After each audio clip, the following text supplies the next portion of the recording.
শেখ হাসিনা বলছিল যে বিএনপি 20টা আসনে পাবে না, আর বেগম খালেদা জিয়া একা 5টা আসনে দিচ্ছে, আর শেখ হাসিনা 3টা আসনে দ্বারা 2টাতে বেরি করছে। উনি যদি আপোষ করতে চাইতেন তো এরশাদ আমলে রাষ্ট্রপতি হতে পারতেন।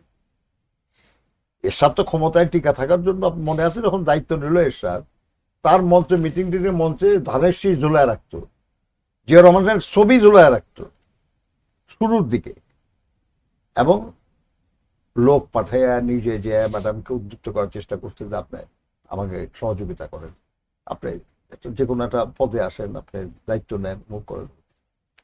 কখনো রাজি, কখনো না। একটাই কারণ, সেটা হলো যে তুমি গণতন্ত্র হত্যা করেছো, একটা নির্বাচিত সরকারকে উৎখাত করে তুমি ক্ষমতা দখল করেছো। এটা অগণতান্ত্রিক কাজ, এটা অন্যায় কাজ করেছো, সহযোগিতা করা যায় না।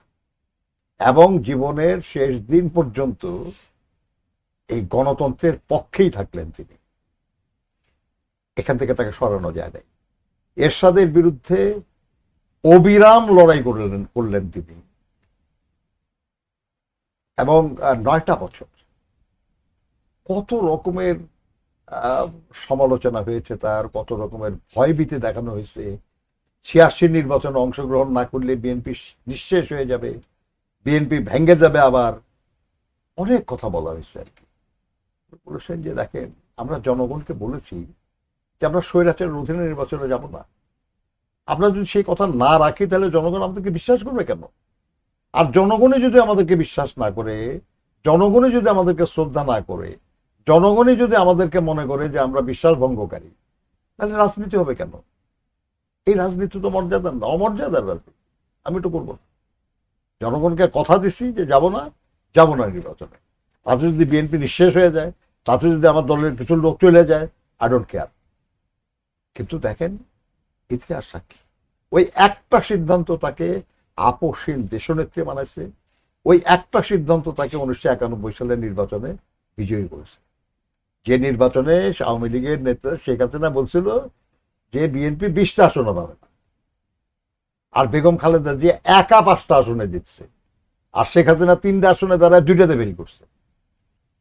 এটাই হলো ইতিহাস, এটাই হলো মানে মানে বাস্তবতা আর কি, যে জনগণের পক্ষে থাকলে জনগণ পক্ষে থাকে।